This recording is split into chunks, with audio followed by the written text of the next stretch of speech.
नमस्कार साथियों, आज हम ईर्ष्या तू ना गई मेरे मन से नामक पाठ के तीसरे अध्याय की व्याख्या करेंगे, जिसकी लाइनें कुछ इस तरह से आपको मिल जाएंगी। ईर्ष्या की बड़ी बेटी का नाम निंदा है। जो व्यक्ति ईर्ष्यालु होता है वही बुरे किस्म का निंदक भी होता है। दूसरों को निंदा वह इसलिए करता है कि इस प्रकार दूसरे लोग, जनता अथवा मित्रों की आंखों से गिर जाएंगे और जो स्थान रिक्त होगा उस पर मैं अनायास ही बैठा दिया जाऊंगा। तो कुछ इस तरह से लाइनें हैं। यहाँ पर आपको एक बात बताता चलूँ, हमने इन लाइनों के नीचे रेखाएं नहीं खींची हैं, लेकिन जब आपको क्वेश्चन पेपर या बुक में देखेंगे तो वहाँ पर लाइनें खींची हुई रहेंगी। तो कुछ इस तरह से आपका तीसरा अध्याय होगा, जिसके ठीक नीचे आपसे 3 प्रश्न पूछे जाएंगे आ बा सा करके। आ में पूछा जाएगा प्रस्तुत गद्यांश के पाठ और लेखक का नाम लिखिए। बा में रेखांकित अंश की व्याख्या कीजिए। और सा में ईर्ष्यालु व्यक्ति दूसरों की निंदा क्या सोच कर करता है। ये 3 सवाल आपसे पूछे जाएंगे, जिसका आपको आंसर लिखना होता है। तो चलिए, इसके लिए हम सबसे पहले पॉइंट नंबर आ डालेंगे और इसका आंसर लिखेंगे।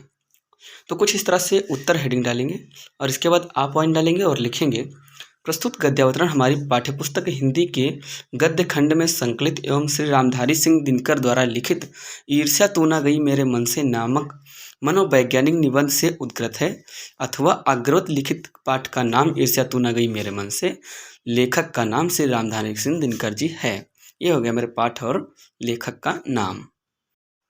एक बात का यहाँ पर हमेशा ध्यान रखना, संदर्भ हेडिंग नहीं डालना है, क्योंकि अगर हमसे संदर्भ पूछा है तो हेडिंग डालें, अन्यथा हेडिंग ना डालें। तो ये हमारे पाठ और लेखक का नाम हो गया। और इसके बाद हमारी अगली हेडिंग थी बा करके। बा में हमसे पूछा गया था रेखांकित अंश की व्याख्या कीजिए।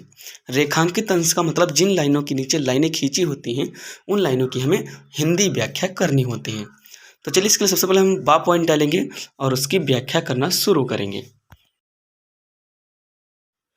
अब यहाँ पर हम उत्तर करके बा पॉइंट डालेंगे और लिखेंगे रेखांकित अंश की व्याख्या।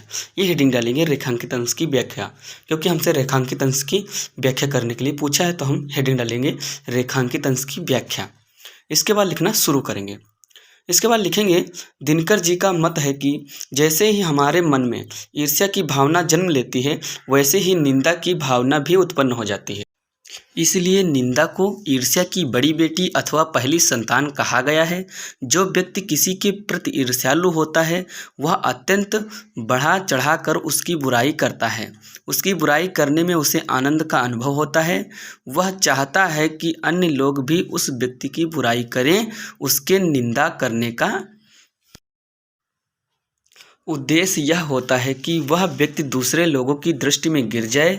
जब वह व्यक्ति जिसकी वह निंदा कर रहा है अपने मित्रों अथवा समाज के लोगों की नज़रों में गिर जाएगा, तो उसके द्वारा किए गए रिक्त और उच्च स्थान पर वह बिना परिश्रम के अधिकार कर लेगा।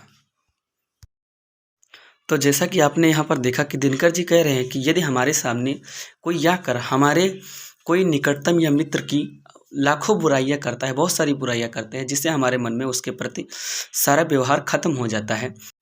ऐसी स्थिति में वह व्यक्ति की ऐसी सोच रहती है कि यदि किसी के पास कोई मित्र नहीं रहेगा तो वह बिना किसी मेहनत के हमें अपना मित्र बना लेगा। तो बस ये थी हमारे रेखांकित अंश की व्याख्या जो पूरी हुई। इसके बाद हमारा सा करके तीसरा सवाल था। तीसरा सवाल में हमसे क्या पूछा गया था, जरा एक नज़र डालते हैं।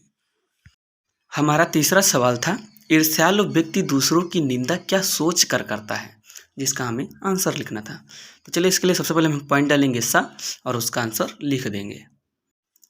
तो कुछ इस तरह से सा पॉइंट डालेंगे और लिखेंगे ईर्ष्यालु व्यक्ति दूसरों की निंदा या सोच कर करता है कि जब निंदित व्यक्ति समाज की नज़रों से गिर जाएगा तब उनके स्थान पर वह स्वयं विराजमान हो जाएगा।